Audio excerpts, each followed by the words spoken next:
दोस्तों, आपका हमारे YouTube channel Sumit tech classes में। तो चलिए बात करते हैं आज इस वीडियो में। तो आपको हम पिछले हर वीडियो में आपको बता रहे हैं WC चैप्टर 1 का यूनिट्स एंड टेम्परेचर ना। तो उसमें यूनिट्स एंड टेम्परेचर में यूनिट्स तो मैंने आपको पढ़ा दिया, यूनिट्स का पॉइंट आपका क्लियर हो चुका है और कुछ क्वेश्चन और जो आपका न्यूमेरिकल होगा वो मैंने आपको करवा दूंगा। लेकिन यहाँ पर आपको जानना है अभी फ़िलहाल टेम्परेचर के बारे में कि टेम्परेचर का कौन कौन सा यूनिट्स होता है और उसका फॉर्मूला क्या होता है और उसको कैसे आप फाइंड आउट कर सकते हैं। तो चलिए बात करते हैं हम लोग यहाँ पे यूनिट्स ऑफ टेम्परेचर में। तो टेम्परेचर यहाँ देखिए आप, यूनिट्स ऑफ टेम्परेचर मतलब तापमान का इकाई। जैसे आपका तापमान होता है, आप लोग अपना बुखार नापते हैं तो वो किस चीज़ में नापते हैं, डिग्री सेल्सियस में या फ़ारेनहाइट में। तो वहाँ पे आप अपना बुखार जो है उस थर्मामीटर से फ़ारेनहाइट में मापते हैं ना। 100, 102 वहाँ पे सेल्सियस नहीं बोलते हैं। उस चीज़ को हम कन्वर्ट करके फार्मूला के द्वारा सेल्सियस में भले बना सकते हैं। लेकिन आपको यहाँ पर फिलहाल जानना है यहाँ पे यूनिट्स ऑफ टेम्परेचर में 4 प्रकार का यूनिट्स के बारे में, जिसमें चौथा का तो कोई खासा यूज नहीं है, लेकिन 1, 2, 3 आपका बहुत ही उपयोगी है और आप फिलहाल चारों याद रखिए कि एग्जाम में आपका पूछ देता है। तो यहाँ पे जान लेते हैं पहला, वो आपका है सेंटीग्रेड। जी हाँ, पहले इसे सेंटीग्रेड कहा जाता था। क्या कहा जाता था? सेंटीग्रेड कहा जाता था। लेकिन अब इसे आपका सेल्सियस के रूप में कहा जाता है। अब इसका नाम क्या है? आपका सेल्सियस है। सेल्सियस को आपका इसे जो है डिग्री सेल्सियस, यहाँ देख रहे हैं आप, डिग्री सेल्सियस द्वारा इसको लिखते हैं। कहीं भी अगर आपको लिखा पाएंगे वहाँ पर कि लिखा रहेगा 32 डिग्री सेल्सियस, तो इसको क्या बोलना है आपको? 32 डिग्री सेल्सियस, ठीक ना। कहीं पे अगर आपको ऐसा लिखा रहेगा तो वहाँ पे क्या बोलना है? 48 डिग्री सेल्सियस। कहीं पे आपका ऐसा लिखा है वहाँ पे क्या बोलना है आपको? 37 डिग्री सेल्सियस। क्या बोलना है? Degree Celsius. मतलब ये आपका क्या बता रहा है? ये आपका क्या बता रहा है? टेम्परेचर बता रहा है, ठीक है ना। तो टेम्परेचर किस में बता रहा है? तो टेम्परेचर आपका डिग्री सेल्सियस में आपको बता रहा है। अगला है वो देखिए आपका फ़ारेनहाइट। क्या है आपका? फ़ारेनहाइट। तो फ़ारेनहाइट इसे जो है वो आपका डिग्री फ़ारेनहाइट द्वारा सूचित करते हैं। कैसे करते हैं? डिग्री फ़ारेनहाइट के द्वारा आप सूचित करते हैं। अगर कहीं पर आपका लिखा रहे 32 ऐसे करके, तो वहाँ पे आप क्या समझेंगे कि यहाँ पे आपका टेम्परेचर दिया हुआ है और टेम्परेचर जो है आपका फ़ारेनहाइट में दिया हुआ है। अगर कहीं पे आपका 100 फ़ारेनहाइट डिग्री फ़ारेनहाइट रहे तो आपका क्या है? आपका वहाँ पे टेम्परेचर दिया रहा है। खासकर आप थर्मामीटर में जब आप बुखार मापते हैं, अगर बुखार आपका 100 दिखाता है तो आप वहाँ पे क्या बोलेगा? 100 डिग्री सेल्सियस नहीं बोलेगा, वहाँ पे क्या बोलेगा आप? 100 डिग्री फ़ारेनहाइट बोलेंगे। क्या बोलेंगे? 100 डिग्री फ़ारेनहाइट कहेंगे। तो उसी तरह देखिए आपका ये तीसरा भी है, केल्विन। क्या है आपका तीसरा? केल्विन। इसे आप कैपिटल के से, इसमें कोई डिग्री विग्री लिखने का जरूरत है, इसमें सिर्फ और सिर्फ क्या लिखते हैं आप?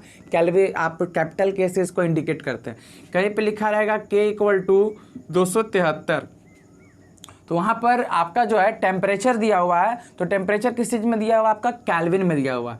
अगर लिखा रहेगा K = 100 के, ठीक ना, तो वहाँ पे क्या दिया? आपका केल्विन दिया हुआ है। आपका टेम्परेचर दिया है जो आपका केल्विन के रूप में है और उसका यहाँ पे आपका टोटल आपका क्वांटिटी यहाँ पे शो किया गया। अगला देखिए वो आपका है 4 नंबर। 4 नंबर देखिए आपका क्या है? र्यूमर। क्या है? र्यूमर। इसे डिग्री र्यूमर के रूप में आपका लिखा जाता है। ये खासा बहुत ही अत्यंत आपका सूक्ष्म जगह यूज होता है, मतलब ना ही के बराबर होता है, बहुत कम जगह। ऐसे पढ़ना तो इसके बारे में ज़्यादा नहीं है, लेकिन यहाँ पर आपको थोड़ा सा जानकारी हम आपको यहाँ पे दे देते हैं। तो यहाँ पे डिग्री र्यूमर है। अगर कहीं पे 30 ऐसे करके लिखा है तो वहाँ पे क्या? आपका टेम्परेचर को बताया जा रहा है और टेम्परेचर को र्यूमर के द्वारा आपको दिखाया जा रहा है। किस चीज़ के द्वारा? र्यूमर के द्वारा आपको दिखाया जा रहा है। तो चलिए जान लेते हैं इसका फॉर्मूला क्या है, इसे किस तरह से आप फाइंड आउट कर सकते हैं। तो दोस्तों हम लोग यहाँ पे जाने कि यूनिट्स के बारे में जाने थे और फिर आपका आज हम बता रहे थे यूनिट्स ऑफ टेम्परेचर। तो यूनिट्स ऑफ टेम्परेचर में आपको बताया कि आपको फॉर्मूला किस तरह निकाला जाता है। तो फॉर्मूला निकालने के लिए यही आपका जो फॉर्मूला है, इसी के थ्रू आप क्या है, इस सबको आप चेंज कर सकते हैं, सेल्सियस को फ़ारेनहाइट में या फिर इसको र्यूमर में या उसको केल्विन में, ठीक ना। तो ये फॉर्मूला आप इससे जो है एक दूसरे से संबंध भी निकाल सकते हैं। वो देखिए आपका बिल्कुल इस तरह, जैसे इसको इससे ले लीजिए तो C/100 = F - 32/180 हो गया ना। तो 0 से 0 काटिए 9, तो एक आपका ये फॉर्मूला बन गया F - 32/9 हो गया। दूसरा देखिए फॉर्मूला F - 32/180 = R/80, ठीक ना। तो यहाँ देखिए 0 से 0 तो यहाँ पे आपका बन गया कि जब अगर फ़ारेनहाइट रहेगा तो आप क्या है र्यूमर निकाल सकते हैं, जब सेल्सियस रहे तो फ़ारेनहाइट निकाल सकते हैं। तीसरा देखिए जब आपका र्यूमर और केल्विन दिया हुआ, क्या दिया रहे, र्यूमर दिया रहे और केल्विन दिया रहे, तब आपका कैसे निकालेंगे, तो 20/100। तो आप इस तरह से निकाल सकते हैं R/4 equal to K minus 273/5, ठीक ना। जब सेल्सियस और जब सेल्सियस रहे तो फ़ारेनहाइट निकाल सकते हैं, जब फ़ारेनहाइट रहे तो आप र्यूमर निकाल सकते हैं, जब र्यूमर दिया रहे तो केल्विन निकाल सकते हैं। और इसका एक बार देख लेते हैं, C/100 इक्वल टू 100 हो गया। तो आपका क्या होगा, C equal to K minus 273, तो C plus 273 equal to K, ये भी क्या हो गया आपका फॉर्मूला हो गया ना।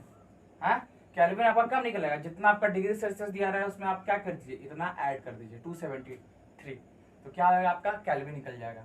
उसी तरह आप चाहे तो हर संबंध को हर किसी के साथ लेकर के आप उसको बना सकते हैं। तो ये आपका फॉर्मूला है जिसके तहत आप क्या है कि एक दूसरे को आप चेंज कर सकते हैं। देखिए एक चीज़ और है कि इसमें आपका कुछ अदर यूनिट्स भी है। यहाँ पर मैं ये जो है इस चैप्टर का लास्ट पॉइंट है और इसके बाद मैं कुछ न्यूमेरिकल बता दूंगा। तो यह चैप्टर में आपका सबसे लास्ट पॉइंट जो है वो देखिए कुछ आपका कुछ याद करने का हम दिए हैं यूनिट्स, और किसका कौन कितना मान होता है वो आपको यहाँ पर हम आपको दिखाए हैं। देखिए पहला एक प्रकाश वर्ष, सबसे पहली बात प्रकाश वर्ष क्या है, तो प्रकाश वर्ष जो है वो दूरी का सबसे बड़ा मात्रक है। ऐसे दूरी का सबसे बड़ा मात्रक आपका पार्सेक है, लेकिन प्रकाश वर्ष को भी कहा जाता है। तो एक प्रकाश वर्ष बराबर 9.46 इंटू 10⁻15 मीटर आपका होता है। सोच लिए 9.46 इंटू 10⁻15 मीटर आपका क्या होता है, दूरी होता है। और प्रकाश वर्ष से भी बड़ा है आपका पार्सेक, एक पार्सेक बराबर 3.262 प्रकाश वर्ष होता है। ये सब चीज़ इसलिए बता रहे हैं क्योंकि एग्जाम में पूछता है। जी हाँ, एग्जाम में पूछता है। एक बैरल किसको बोलते हैं, जैसे आप लोग मूवी वगैरह में देखे होंगे हॉलीवुड में, उसमें जिक्र करता है बैरल का, जो इतना बड़ा आपका बेलनाकार टाइप का आपका रहेगा आपका रहता है। तो उस बैरल में आपका 1.159 159 लीटर आपका क्या है उसमें लिक्विड आता है। तो 159 लीटर लिक्विड को उन लोग क्या बोलता है, एक बैरल बोलता है। जी हाँ, तो एक बैरल आपका क्या है 159 लीटर है। देखिए एक एंगस्ट्रॉम, जैसे आपका दूरी का बड़ा मात्रक आपका प्रकाश वर्ष और पार्सेक है, तो दूरी का छोटा मात्रक कहा जाता है एंगस्ट्रॉम को। तो एक एंगस्ट्रॉम, देखिए एंगस्ट्रॉम को हम कुछ इस टाइप से लिखते हैं, तो एक एंगस्ट्रॉम इक्वल टू 10⁻⁻10 मीटर। सोचिए -10 मीटर कितना छोटा है। देखिए एक फुट, जैसे एक फुट होता है तो एक फुट 12 इंच से मिल करके बनता है। कितना से मिल करके बनता है, 12 इंच से। अब देखिए यहाँ पे 1 इंच बराबर कितना होता है, 1 इंच बराबर 2.54 सेंटीमीटर होता है। जैसे 1 सेंटीमीटर होता है ना, तो 2.54 सेंटीमीटर करेंगे तो आपका क्या बन जाएगा, 1 इंच बन जाएगा, ठीक ना। उस तरह देखिए एक यार्ड मतलब गज, यहाँ भी आपका देखिए जिक्र किए हैं 1 गज बराबर, तो 1 गज बराबर 3 फुट होता है। जैसे 1 फुट बराबर 12 इंच, तो 3 फुट मिला करके 1 यार्ड बनता है, गज बनता है। एक गज जो है वो आपका 0.914 मीटर के बराबर होता है। अब देखिए एक यार्ड हो गया 1 माइल, जैसे 1 माइल हम लोग बोलते हैं, जैसे यहाँ तो हम लोग का किलोमीटर चलता है, लेकिन बहुत ऐसा जगह है वहाँ पे क्या चलता है आपका माइल चलता है। तो 1 माइल कहा जाता है 1.6 किलोमीटर, मतलब 1600 मीटर को हम लोग क्या बोलते हैं, 1 माइल बोलते हैं। लेकिन जब हम लोग जहाज वगैरह का जब अगर बात करते हैं दूरी का, तो वहाँ पर आपका 1 समुद्री माइल लिया जाता है। तो 1 समुद्री माइल आपका 1800 मीटर के बराबर होता है, मतलब 1.8 किलोमीटर के बराबर होता है। एक चीज़ और कि 1 किलोमीटर में कितना माइल होता है, तो 0.6214 माइल होता है। बहुत ही इंपॉर्टेंट क्वेश्चन है ये। और आपका ये देखिए 5 माइल बराबर 8 किलोमीटर होता है, 5 माइल बराबर 8 किलोमीटर, 10 माइल बराबर 16 किलोमीटर, 15 माइल बराबर 24 किलोमीटर। तो इसी तरह आपका यहाँ से भी आप निकाल सकते हैं। अगला देखिए वो आपका है 1 फुट। 1 फुट बराबर कितना इंच होता है आपका, 12 इंच होता है। 1 इंच बराबर इतना सेंटीमीटर, फिर 1 फुट बराबर 30.48 सेंटीमीटर होता है, फिर 1 फुट बराबर 0.3048 मीटर होता है, ठीक ना। अब देखिए यहाँ पे 1 गज तो बता ही दिए आपका, 1 इंच, 1 मीटर बराबर आपका 39.37 इंच होता है। अगला देखिए वो आपका क्या है, 1 पाउंड बराबर 453.52 क्या होता है, ग्राम होता है। जैसे हम आपको बताए थे कि जैसे आप केक वगैरह लेने जाते हैं तो आप वहाँ पे पाउंड का जिक्र करते हैं, जिससे कि भैया हमको 2 पाउंड का केक दीजिए या 3 पाउंड का। तो जो पाउंड का जिक्र है तो वो ग्राम में कितना आता है, तो तकरीबन आपका 450 ग्राम आता है, ठीक है ना। तो यहाँ पर आपका ऐसे 453.52 ग्राम कहा जाता है। अब देखिए 1 केजी में आपका 2.205 पाउंड होता है, जैसे 1 किलोग्राम में आपका 2.2 पाउंड होता है। अगला देखिए आपका थोड़ा सा ज़मीनी का है कि 20 धुरकी बराबर कहा जाता है 1 धुर जमीन को। क्या कहा जाता है, 1 धुर जमीन बनता है 20 धुरकी में, और 20 धुर जमीन होता है वो बनता है आपका 1 कट्ठा में। जैसे नहीं बोलते हैं 4 कट्ठा ज़मीन है, 5 कट्ठा ज़मीन है, 20 धुर जमीन है, तो 20 धुरकी जो है 1 धुर के बराबर होता है। 20 धुर जो है आपका 1 कट्ठा के बराबर होता है, 1 कट्ठा ज़मीन। जैसे हम लोग बोलते हैं कि 20 लाख रुपए कट्ठा ज़मीन है, तो 20 लाख में आपका जो आपका 20 धुर आपका क्या है, आपका जमीन, आपका वो ज़मीन है। 20 कट्ठा बराबर 1 बीघा को कहा जाता है। जैसे बोलते हैं ना 1 बीघा ज़मीन, तो उसमें आपका 20 कट्ठा होता है। 1.6 बीघा मतलब आपका 1.6 बीघा को कहा जाता है 1 एकड़, ठीक ना। 1 एकड़ ज़मीन हम कब बोलेंगे, जब आपका 1.6 आपका क्या होगा, बीघा होगा ज़मीन। देखिए 1 एकड़ बराबर आपका 32 कट्ठा भी होता है। कितना होता है, 32 कट्ठा। 2 एकड़ बराबर आपका 32 दूना 64 कट्ठा।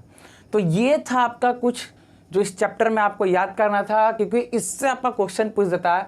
कभी कभी निकालने के लिए मान पूछ देगा कि अगर 10 माइल दिया है तो निम्न में से कितने किलोमीटर होंगे, तो 16 किलोमीटर होंगे। तो ये सब आपको निकाल सकते हैं। चैप्टर का ये आपका लास्ट पॉइंट हुआ। इसमें आपको अगला वीडियो में सिर्फ और सिर्फ आपका हम न्यूमेरिकल आपको बताएंगे कि आपका किसको किस में चेंज करना है, और तो और इसका थोड़ा सा बता देंगे, और चैप्टर आपका समाप्त होता है। और अगला चैप्टर आप कमेंट करके बताइए, कि अगला चैप्टर आप लोग को कौन सा पढ़ना है, और साइंस पढ़ना है या मैथ पढ़ना है। अगर साइंस पढ़ना है तो आपका अगला चैप्टर आपका मास, वेट एंड डेंसिटी है। अगर आपको मैथ पढ़ना है तो फर्स्ट चैप्टर आपका स्क्वायर रूट है। तो आपको क्या पढ़ना है वो आप कमेंट करके बताइए और वीडियो देखते रहिए।